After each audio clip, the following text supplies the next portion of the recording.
15 अक्टूबर 1932 को भारत की पहली व्यावसायिक फ्लाइट कराची से अहमदाबाद होते हुए मुंबई पहुंची थी। इस फ्लाइट को जे.आर.डी. टाटा उड़ा रहे थे।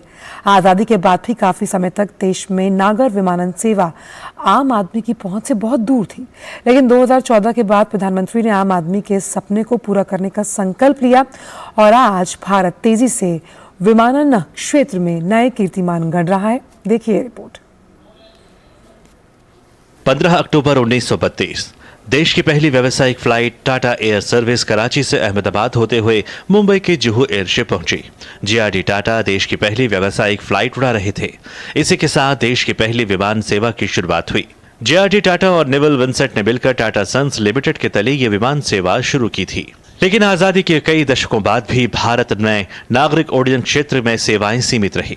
आम नागरिक असीमित आकाश में उड़ान भरने से वंचित थे। प्रधानमंत्री नरेंद्र मोदी ने आम नागरिकों की इस पीड़ा को समझा और नए भारत ने एक नए संकल्प से सिद्धि की ओर कदम बढ़ाया। 21 अक्टूबर 2016 उड़ान योजना की शुरुआत हुई। क्षेत्रीय हवाई संपर्क को मजबूत बनाने के साथ क्षेत्रीय संपर्क योजना उड़े देश का आम नागरिक की शुरुआत हुई। इसका उद्देश्य टीयर 2 और टीयर 3 शहरों में उन्नत विमानन बुनियादी ढांचे और हवाई कनेक्टिविटी के साथ आम नागरिकों की आकांक्षाओं को पूरा करना था। 2024 तक 9 हेलीपोर्ट्स और 2 वाटर एयरड्रोम के साथ 100 हवाई अड्डे बनाने का लक्ष्य रखा गया। दूर दराज के इलाकों में नए एयरपोर्ट्स और हेलीपैड बनाने का सिलसिला भी शुरू हुआ। अगर आज के संदर्भ में भारत में नागर विमानन की स्थिति पर गौर किया जाए तो अंतर्देशीय यातायात 12 अक्टूबर 2023 को विमानों की कुल आवाजाही 5,907 रही। हवाई अड्डों पर कुल फुटफॉल 8,15,238 रहा। भारत ने अंतर्राष्ट्रीय उड़ानों के स्तर पर 116 देशों के साथ हवाई समझौते किए हैं। लगातार प्रयासों के संदर्भ में भारत वर्तमान में 40 से अधिक देशों को सीधी कनेक्टिविटी प्रदान करता है, जबकि 100 से अधिक देशों को अप्रत्यक्ष मार्गों से जोड़ता है। अंतर्राष्ट्रीय यातायात की बात की जाए तो 12 अक्टूबर 2023 को विमानों की कुल आवाजाही 1049 रही।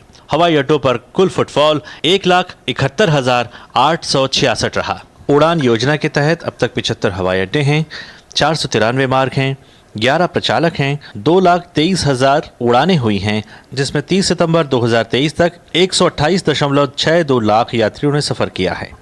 विमानपत्तन की स्थिति पर गौर किया जाए तो 12 अक्टूबर 2023 तक 131 प्रचालनिक, 29 अंतर्राष्ट्रीय, 10 कस्टम, 92 अंतर्देशीय और 5 जॉइंट वेंचर इंटरनेशनल, जबकि 16 राज्यों और निजी क्षेत्रों से आते हैं। ड्रोन की अगर बात की जाए तो 12 अक्टूबर 2023 तक 11,956 UIN जारी हो चुके हैं। 70 ड्रोन स्कूल हैं।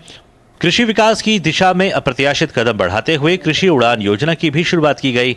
आंकड़ों के मुताबिक 31 मई 2023 तक कृषि उड़ान के तहत 58 हवाई अड्डे हैं। क्षेत्रीय संपर्क योजना का 5.1 शुरू हो चुका है। यात्रियों के लिए हेलीकॉप्टर में उड़ान को और अधिक किफायती बनाने के लिए हवाई किराया सीमा में 25% तक की कमी की गई है। आंकड़ों के मुताबिक जनवरी से अगस्त 2023 के दौरान घरेलू एयरलाइनों में यात्रियों की संख्या बढ़कर 1,190.62 लाख के स्तर पर पहुंच गई, जो पिछले साल की इसी अवधि की तुलना में एक प्रभावशाली वृद्धि को दर्शाता है।